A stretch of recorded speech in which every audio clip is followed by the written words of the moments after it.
Madame la Présidente, je vais me permettre d'abréger beaucoup mon intervention, sachant que le PLF est en séance en ce moment, et donc en tant que membre de la Commission des Finances, c'est là où je devrais être. Il me revient de vous présenter les grandes lignes du budget européen pour 2018. En termes de statut, il y a eu un trilogue hier qui n'a pas abouti.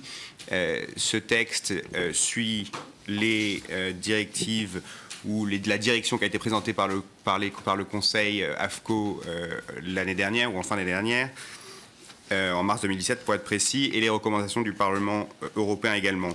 La position du Conseil, et je vais me poser sur la position du Conseil pour l'instant, est pour un budget de 158,9 milliards d'euros en termes de crédit d'engagement et de 144,4 milliards d'euros en termes de crédit de paiement.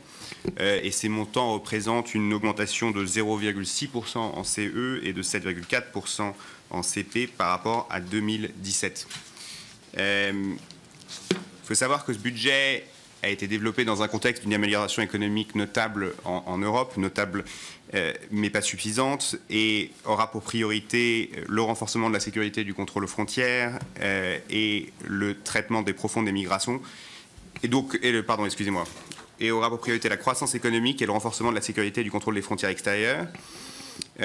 Du coup, ces deux éléments feront l'objet d'une dotation supplémentaire de 6,6 milliards d'euros, 6,01 milliards d'euros, pendant le total de la période de 2017 à 2020. Par ailleurs, la crise migratoire dans les 2 dernières années a mis en exergue la nécessité d'augmenter les capacités de flexibilité du budget, donc les instruments budgétaires qui sont... il y a 5 instruments budgétaires européens flexibles qui seront augmentés respectivement, notamment 2 d'entre eux, la réserve pour aide d'urgence et l'instrument de flexibilité lui-même de 23 millions et de 150 millions respectivement. L'Union européenne dessine 3 grandes priorités pour ce budget. La première priorité étant associée au contexte géopolitique, c'est la rubrique 3 sécurité et citoyenneté qui verra ses dépenses augmenter de qui aura des dépenses pour 2018 de 3,47 milliards d'euros, soit 817 millions d'euros en plus que dans le pluriannuel, prévu dans le pluriannuel à l'origine. Le second est d'ordre économique, c'est la reprise de croissance et favoriser l'investissement stratégique. Sur 2 sous-rubriques augmenteront respectivement de 2,5% la sous-rubrique compétitivité et de 2,4% la sous-rubrique cohésion économique, sociale et territoriale en 2018 par rapport à 2017. La troisième grande priorité sera portée aux agriculteurs, au développement rural et au renforcement des interconnexions et réseaux stratégiques. C'est les politiques européennes de croissance durable aux ressources naturelles qui augmenteront, elles, de 1,7%. De manière générale, je pense qu'il faut réfléchir et se poser la question dans les années qui suivent, et particulièrement en vue de l'ouverture de la négociation du cadre pluriannuel qui suit, sur l'avenir de la politique agricole commune. Il faut prendre en compte que le deuxième contributeur net à l'Union européenne, le Royaume-Uni, sortira à l'horizon 2019. Du coup, ce sera le dernier budget qui sera adopté à 28. Le budget qui arrive sera le dernier budget qui sera adopté à 28, même si, a priori, l'accord qui sera trouvé entre l'Union européenne et le Royaume-Uni, espérons, couvrira la période de 2019 également, donc arrivera jusqu'au terme de ce cadre pluriannuel. Et je voudrais aussi insister sur les défis associés à la transition numérique. Le président de la République a été très clair dessus. Et je pense qu'il est absolument clair qu'aujourd'hui, il nous faut une Europe de champions du numérique. Il nous faut une Europe qui attire les talents scientifiques et les talents entrepreneuriaux, et qu'il n'y aura pas de réussite de cette transition numérique si elle ne se fait pas à niveau européen. Donc, ce budget devrait y concourir. Enfin, j'aimerais attirer votre attention sur la défense. Je rappelle que la Commission européenne a lancé en 2017 une action préparatoire sur la recherche en matière de défense. Cette action se poursuit en 2018 grâce à un montant de 40 millions d'euros. Mais il faudra aller beaucoup plus loin si l'on veut, à l'instar du président de la République, qu'au début de la prochaine décennie, l'Union européenne soit dotée d'une force commune d'intervention. Avant de conclure, juste un mot sur les recettes, puisque dans le cadre du débat de lundi, ce sera surtout le prélèvement sur les recettes pour l'Union européenne, c'est-à-dire le règlement de la facture, si vous voulez, de l'État français pour l'Union européenne pour 2018 qui sera discuté.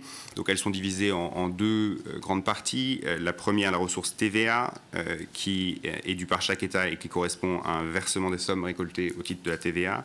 Et la deuxième, la RNB, qui est la ressource directement prélevée sur les recettes d'un État. Pour 2018, les recettes sont estimées à 145,425 milliards d'euros en CP, ce qui représente une hausse de 8% par rapport au budget de 2017. Les ressources propres traditionnelles représentent 15,71% du financement du budget en 2018. La ressource TVA représente 11,86% des ressources RNB en 2018. Juste pour mettre en perspective, par rapport au budget, au RNB total de la zone de l'Union européenne, on est autour d'1%, comme c'est le cas de chaque budget, et ça illustre une nouvelle fois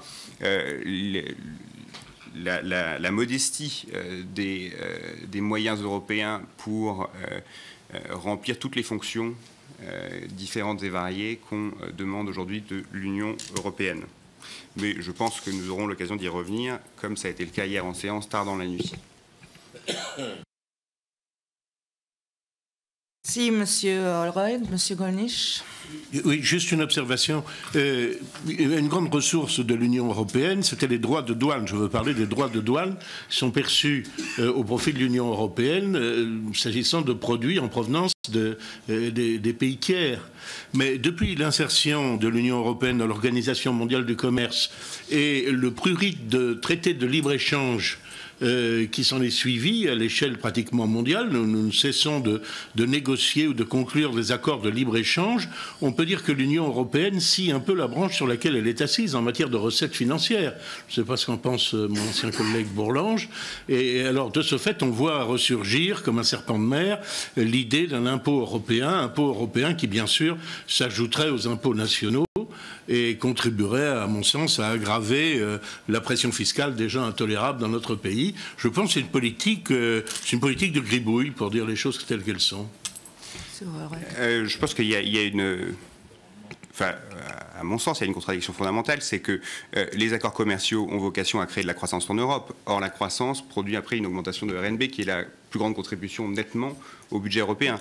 Donc, si vous voyez par exemple le débat qu'il y a eu au Royaume-Uni la dernière fois, pays plutôt moins ouvert d'ailleurs commercialement, c'est le Royaume-Uni qui a vu sa contribution au budget européen augmenter de façon la plus significative la dernière fois, non pas à cause du chapitre de la TVA ou du chapitre des contrôles aux douanes, mais à cause d'une croissance endogène qui était plus grande. C'est l'objectif de la politique européenne, c'est ce qui permettra notamment de faire grossir le budget européen. Donc l'équilibre à trouver, alors si vous pensez que le commerce international est une catastrophe pour les économies à l'intérieur de l'Union européenne, évidemment c'est un point de vue différent, mais sachant que nous voulons promouvoir la croissance à l'intérieur de l'Union européenne à travers ces accords commerciaux, il y aura une répercussion directe sur le budget européen et logique. La concurrence libre et non faussée, parce que pour le moment, nous avons perdu avec ce système la moitié de notre potentiel industriel en 20 ans. On ne peut pas dire que la croissance ait été au rendez-vous. Nous avons perdu, si on est en train de parler de l'Union européenne, là, les Allemands n'ont pas perdu la moitié de leur potentiel énergétique. Pourtant, ils opèrent dans exactement les mêmes conditions que la France. Et d'ailleurs, c'est l'une des priorités du gouvernement, c'est de renforcer la politique commerciale, enfin les politiques de défense commerciale européenne. Moi, je vous fais remarquer, encore une fois, je suis élu de l'Europe du Nord, donc je reprends l'exemple du Royaume-Uni, que les mesures de défense qui ont été prises sur l'acier dans les 2 dernières années à niveau européen ont protégé l'industrie de l'acier européen, alors qu'en Angleterre, elles ont lié à une fermeture immédiate de l'acier anglais.